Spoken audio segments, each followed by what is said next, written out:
ये हमारे लिए गौरव की बात है। 500 वर्षों के बाद अयोध्या में रामलला विराजमान हुए हैं। हुए हैं ना? हुए हैं? कोई संदेह है क्या? भाजपा जो कहती है सो करके दिखाती है। और आप देखना, काशी और अयोध्या तो हमारा संकल्प पूरा हुआ। अब हम लोग मथुरा की तरफ प्रस्थान कर रहे हैं। ब्रजभूमि के विकास के लिए हम आगे बढ़ चुके हैं और ब्रजभूमि के विकास के साथ जसवंत नगर करहल को जुड़ना होगा। सहमत हैं? मैनपुरी जुड़ेगी, घर घर जाएंगे, मोदी जी का संदेशा लेकर के जाएंगे। देश को आतंकवाद और नक्सलवाद से मुक्त करने के लिए जो कार्य मोदी जी ने किया है इसके प्रति, और अयोध्या में रामलला को विराजमान करने के लिए जो कार्य किया है इसके प्रति कृतज्ञता ज्ञापित करते हुए मोदी जी को पत्र लिख करके समर्थन की घोषणा करेंगे। इन लोगों ने प्रदेश को तबाह किया था माफियाओं के हाथों, और मुझे तरस तो इस बेचारे शिवपाल पे आती है। वो तो केवल जैसे सत्यनारायण की कथा में जजमान एक होता है, वो कथा सुनता है और बाद में अन्य लोगों को चूर्ण वितरण कर दिया जाता है। तो ये केवल चूर्ण खाने वाले व्यक्ति रह गए हैं। कभी नेताजी मुलायम सिंह जी के मुख्य सिपह सालार हुआ करते थे, पूरे प्रदेश में तूती बोलती थी, और आज क्या हालत है। यानी कहीं कोई कार्यक्रम हो रहा है तो उनको बैठने के लिए सोफा नहीं मिलता, हत्ता मिलता है बैठने के लिए, हत्ता। और चूरण खाने के आदी हो गए हैं। और इसीलिए मैं आप सबसे कहना चाहता हूं, अरे वीर भूमि है, चूरण मत खाइए। भारतीय जनता पार्टी के द्वारा सत्ता में सहभागी बनकर के विकसित भारत और आत्मनिर्भर भारत की संकल्पना को साकार करने के लिए कार्य करिए। इसीलिए मैं आपसे कहने के लिए आया हूं, बहनों और भाइयों, ये जो माफिया और अपराधियों के लिए फातिया पढ़ने वाले लोग हैं, इनसे कहिए कि 5 साल और फातिया के लिए आपको हम दे रहे हैं। जाओ खूब पढ़ो, देश को आगे बढ़ने दो। सहमत है ना? और यही कहने के लिए आज मैं आया हूं। देख रहे हैं ना, ये माफिया अपराधी जब पहले चलते थे इनके काफिले निकलते थे, बाकी अन्य लोगों का आना जाना बंद हो जाता था। और अब इनके गले में तख्ती लटकी है। कहते हैं हुजूर एक बार केवल जान बख्श दो, थैली लगा करके आजीविका चला लूंगा। अब जमीन कब्जा नहीं कर पाएंगे लोग। पहले बोलते थे ना, जो प्लॉट खाली है वह प्लॉट, उस पे कब्जा करते थे जबरदस्ती, सपा का बोर्ड लगा के कब्जा कर लेते थे। अब भी कब्जा कर पाएंगे क्या?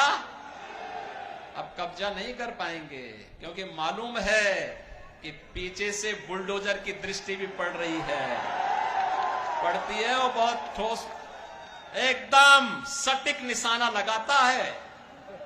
और जब चलता है ना तो ऐसे चलता है कि बड़े बड़े माफिया की पैंटें गीली हो जाती हैं।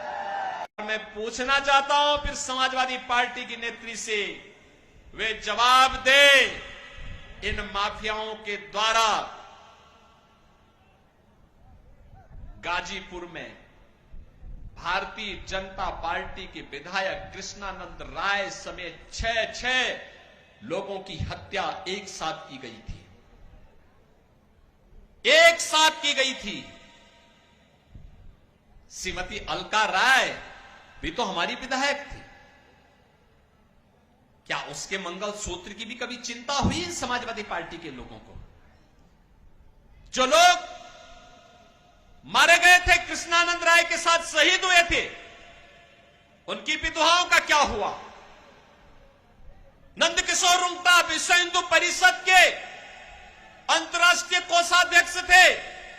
नंदकिशोर रुंगटा के निर्मम हत्या कर दी गई थी, अपहरण करके निर्मम हत्या माफियाओं के द्वारा, समाजवादी पार्टी की सत्ता के समय इनके द्वारा प्रश्रय इन माफियाओं के द्वारा कर दी गई थी।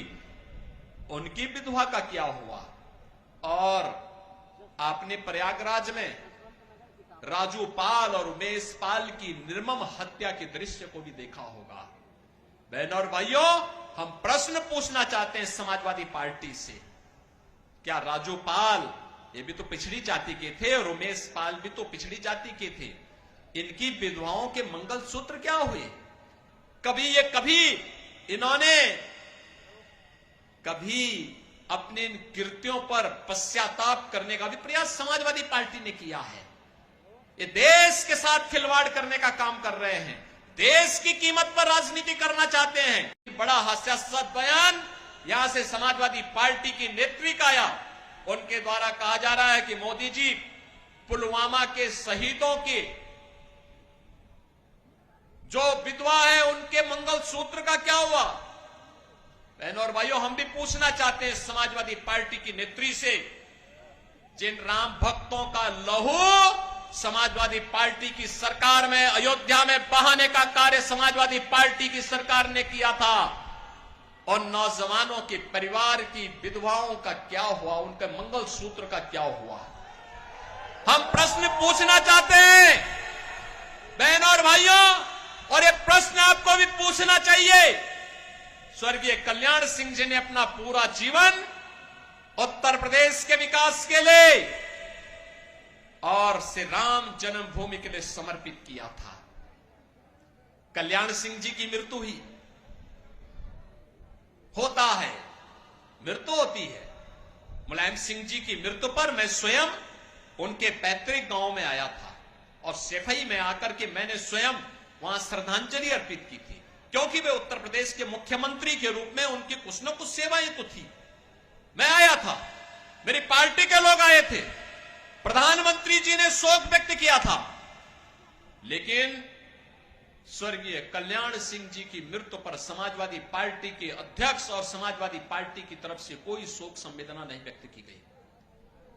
बहनों और भाइयों, स्वर्गीय कल्याण सिंह जी के साथ इस प्रकार का भेदभाव, और अभी आपने देखा होगा एक माफिया मरा था, उस माफिया के लिए फातिया पड़ने के लिए समाजवादी पार्टी के लोग कैसे विधवा विलाप कर रहे थे, यह भी दृश्य आपने देखा होगा, वह भी दृश्य आपने देखा होगा। क्या उत्तर प्रदेश में इन माफियाओं को इसी प्रकार से, जैसे सपा की सरकार के समय में ये लोग व्यापारियों पर कहर बरपाते थे, बेटी की सुरक्षा में सेंध लगाने का कार्य करते थे, क्या इस प्रकार की छूट मिलनी चाहिए? क्या मिलनी चाहिए? क्या नौजवानों के साथ खिलवाड़ करने की छूट मिलनी चाहिए? क्या?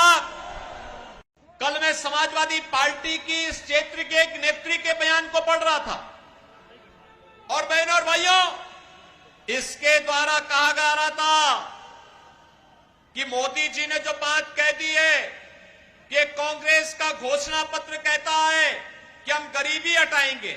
अरे गरीबी हटाओ का नारा कांग्रेस का आज से है क्या?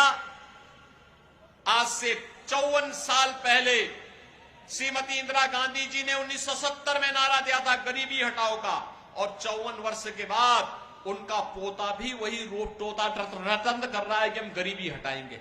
अरे 62 वर्षों तक शासन किए थे, तब तो कुछ कर नहीं पाए थे, और आज गरीबी हटाओ की बात याद आ रही है।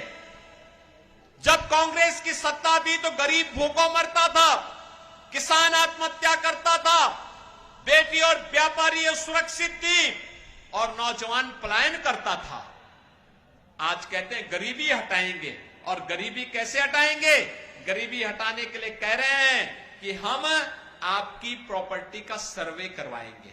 यानी आपके बाप दादों ने, आपके मां बाप ने अगर कोई मकान एक शहर में बना दिया, एक गांव में बना दिया, आपके परिवार में 5 लोग हैं और 2 कमरों में रह सकते हैं, 4 कमरे हैं, तो 2 कमरे को ये लोग कांग्रेस और सपा के लोग हड़पने का कार्य करेंगे, हम सर्वे करा देंगे। अरे मेहनत करेगा हमारा आदमी, और हड़पने के लिए फिर एक कांग्रेस और सपा के गुंडों को आप छूट देंगे कि वे आपकी संपत्ति को हड़पने का काम करेंगे?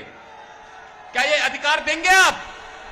लेकिन कांग्रेस और सपा का इंडी गठबंधन का घोषणा पत्र इस बात को कहता है। और बहनों और भाइयों, मैं उनका बयान पढ़ रहा था, कह रहे थे कि मोदी जी ने कहा है कि माता बहनों के मंगलसूत्र पर भी संकट आने वाला है। हमारी हिंदुस्तान की संस्कृति है, शिष्टाचार है, परंपरा है कि हमारी माता बहनें स्त्री धन के रूप में जेवर को अपने आप संभाल करके रखती। दुनिया के अंदर कहीं नहीं मिलता, केवल हिंदुस्तान में हमारी माताएं बहनें रखती है। जेवर, मंगलसूत्र भी होता है, गले का हार भी होता है, लॉकेट भी होता है, और भी उनके पास अपने जेवर होते हैं। पैसा होता है, उसको संभाल के रखती हैं, फिर जेवर खरीदती हैं, सोना खरीदती हैं, चांदी खरीदती हैं। हर परिवार में 1 तोला से लेकर के 1 किलो तक का सोना जरूर मिल जाएगा, क्योंकि वही उसकी अमानत होती है, वही उसका संस्कार होता है, और फिर वही अपने आने वाली पीढ़ी को विरासत में देती है, अपनी बहू को देती है, अपनी बेटी को देती है। कांग्रेस के लोगों की बुरी दृष्टि उस पर है, और प्रधानमंत्री मोदी जी ने उसी ओर इशारा किया था।